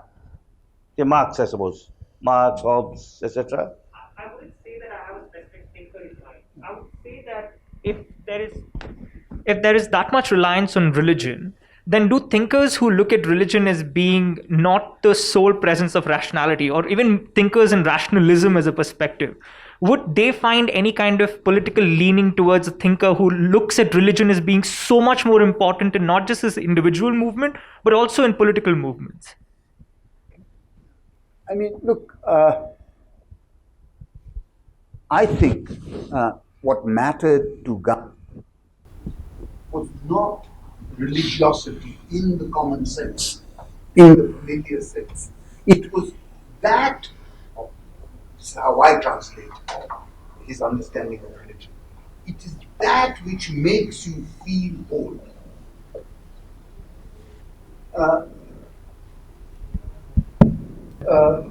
And he thinks that as a general matter is an orthodox conception of religion. So if he famously says, in my house there are windows and different religions blow through it, or something like that. So, he's a religious pluralist, even though he himself claims to always be a Hindu.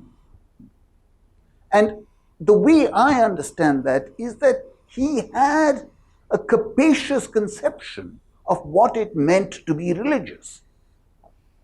And so you could be a devout Muslim and understand your humanity through those terms. I think the only category that would have troubled him, I'm not sure that it would have troubled him, is if somebody said, I'm an atheist. Yeah.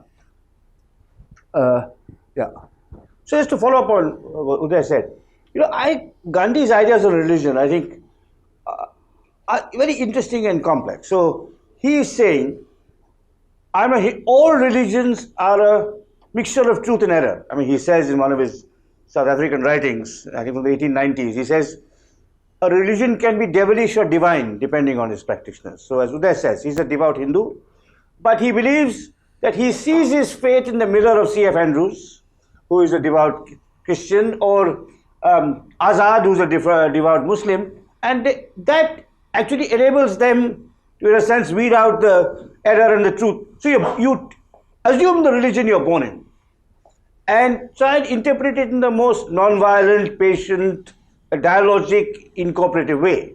So Gandhi is opposed to religious fundamentalists, or those who believe in their religion being only true one, as well as the new atheists of the Richard Dawkins kind of world. But actually, and just a minor correction to what Uday said, he was not opposed to atheists. You know, if you go online, just Google a text called an atheist with Gandhi. It's by a extraordinary Telugu social reformer called Gora, G-O-R-A, G. Ramachandra Rao. Gora. It's called an atheist with Gandhi, and it's an account. He was a devout Gandhian. He campaigned against untouchability. He ran one of the most important Khari ashrams near Vijayawada, but he was an atheist. So he went to Gandhi, and it's an account of their conversations. And actually, as a result of his conversations with Gora, Gandhi changed his motto, God is truth, to truth is God. So he was so pluralistic. Have a look at that. It's a fascinating little known tract. You'll get it online. An Atheist with Gandhi by Gora. Thank you so much for an extremely interesting conversation. As a feminist, I'm curious if you can say more about Gandhi and how he thought of women and women's role and women's rights. Professor Mehta, please.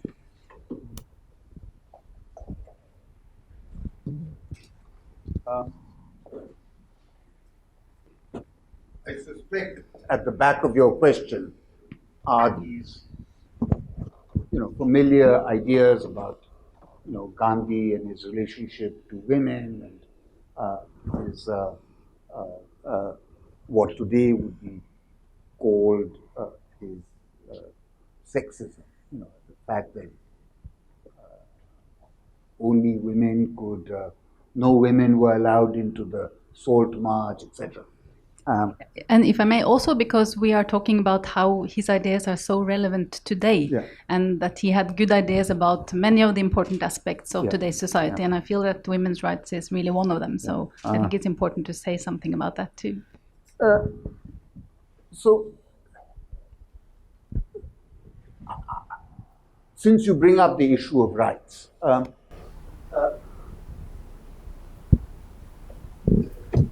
Gandhi was opposed to rights. And why was he opposed to rights? He thought of rights as forms of experience. That they were people claiming something even when they were not ready for it. So I don't think if Gandhi were around today, he would have opposed women joining the workforce. Or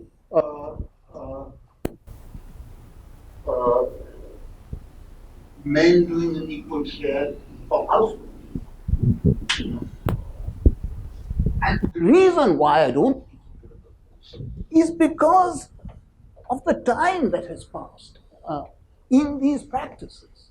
Women have been joining the workforce for now hundreds of years. And Gandhi would have recognized that. That their wholeness or their fullness of their personality now rests on them being professionals. Similarly, I think he would have had no opposition whatsoever to men doing housework for similar sort of reasons. What I think he was firmly opposed to was anybody pretending to be something they were not. So it's, as I put it in this chapter or something, I put it, what he found objectionable about the empire was that it gave people an inducement to a vicarious sort of existence. It made things that were difficult look easy. And that's also, I think, why he was not in the ordinary sense a liberal. Because liberals tend to think, you can just be free for the asking. And Gandhi said, you can't be free for the asking. You have to go through certain processes. to become free. Last question. I just had a footnote to that. You know, it is a large issue. You raised a very important question. I just said two things. One is to follow up on what Uday said about how Gandhi would have changed his mind. I mean, in the course of his life, if you look at his attitudes towards race and caste and gender, they were not, static. He was growing. He was becoming more open-minded. Having said that, also I would like to say that Gandhi actively brought women into political movements much more than Lenin or Mao or Churchill or Roosevelt and so on. For example, it was at his active intervention that the Congress had a female president in 1925, when it was inconceivable anywhere in the West for even a local county office of the Republicans or the Democrats or the Labours. But yet, I would say, at least from my perspective, there were limitations to his feminism. However much he may have grown, I think Ambedkar and Nehru, among Indian men of that generation, were probably, I would say, much more Ambedkar and Nehru and some of the left-wing intellectuals associated with the Communist Party were much more, thoroughgoing in their support for women's equality. I mean, but from the context of his time, I mean, for someone who brought so many women into public life, into political movements, extraordinary people like Kamaladevi Chattopadhyay and, Midula Sarabhai and so many others. I mean, in the West, in the 20s and 30s, you didn't have these kinds of figures. So I think some of the criticism is retrospective, but some of it is probably justified. I mean, I think there was an ambivalence about at least women in the workforce. I agree with Uday that men doing the housework, of course, because in the ashram everyone did their work. But men doing the child rearing, think of Gandhi as a father, not really a model father. So I think that. Fascinating discussion. So it's been a while since I've read Hind Swaraj, but if I remember correctly, he was quite opposed to railways, Western medicine, British law. And the reason was that these were alien mechanisms which were being imposed. So is it that patience was merely a tool to bring about organic changes from India's past to the future, which is going to be very different? So it's just a tool. It's not an end in itself. I disagree. I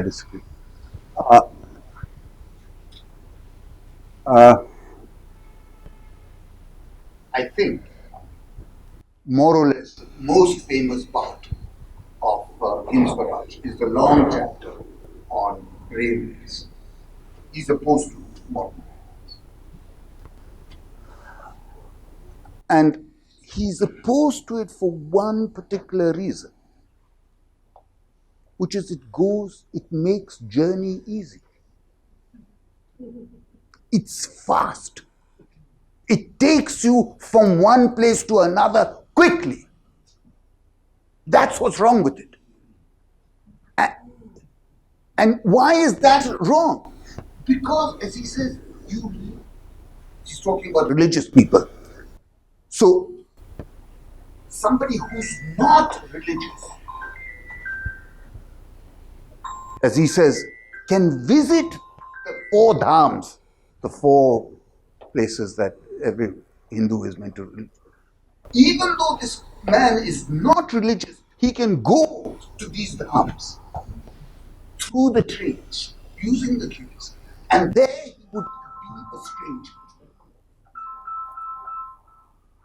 He would arrive as a stranger, not knowing the language, not knowing the customs. He would arrive there as a stranger.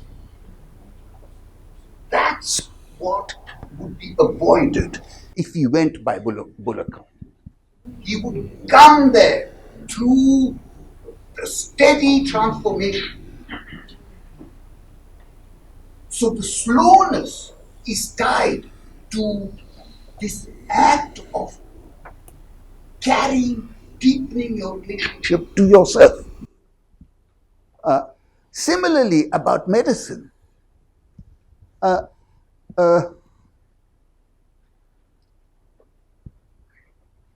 he is commonly thought of as being opposed to modern medicine. That's kind of right. But what are the reasons for that? He thinks that what modern medicine does is it just alleviates the pain. That's a shortcut. Why is it a shortcut? It says it doesn't allow you to transform yourself in the appropriate way so that you don't need this medicine. So he thinks of modern medicine as giving people precisely the sort of inducement to not be yourself, this vicarious existence. The example he uses is that of a consumptive who drinks too much. So the consumptive goes to the doctor. He says, I drink too much. The doctor says, take this pill, which makes the man look normal. That redness in his face is gone. So look at what's happened. So the doctor has prescribed something that doesn't actually solve the problem. It just gets rid of the symptoms. Now, the issue of surgery is much more complicated. Okay, I'm going to just thank you, but let me just say, Rakesh, that you were absolutely right. In the 10 years that Brookings India and CSEP have been in existence, I do not recollect a more thoughtful conversation, a more thoughtful discussion, a discussion that has, I think, not just engaged all of us in reflecting on ourselves and asking the fundamental questions that you have raised in your conversation about the relationship between an ordinary man who was an extraordinary individual, and how did he actually evolve, how did he make that journey, how did he reach that destination? Because clearly that's what all of us have the potential of becoming. By the way, for those of you who don't know me, I'm his elder brother. And he's absolutely right when he said to Rakesh earlier that he started as an ordinary student. And we were really worried about him. My mother was always telling me on the side, he said, my God, what is Uday going to do? You know? And one day he came back to India, and he had a letter in his hand, which was the letter of admission from Princeton University and a full scholarship. And I showed it to my mother, and she took me aside and said, you know, I owe Uday 20 years of apologies. Ram has been a person I've admired for decades. I'm older than him, but it appears as if, you know, I've just been looking up at you. And truth be told, I actually just read an 800-page book of his. I have read others, but not that one book which is lying on my shelf for a long time. I picked it up about a month ago, and I did go through it, and I completed it. And it's a fascinating read. It really, even for those of us who have been involved with, you know, sort of discussing India and India's political history, this book, India After Gandhi, has to be read. It just reminds us of all the challenges that we face, but it also reminds us of the journey that we have made. So let me just say thank you to both of you. Thank you, Uday. Thank you, Ram. This has been a fascinating conversation, but it actually also embeds the fact that we are the center for social and economic progress. That is why we can have all of you, because you actually allow us to think about how can a multidisciplinary think tank actually move down the pathway of progress. How can it create papers? How can we create conversations that help us Just move a footnote, forward? Center for Social and Economic Progress, but in Gandhi's case, Center for Individual Progress, for an individual's progress. But listen, thank you all, and thank you both of you, and I'm really delighted. Thank you.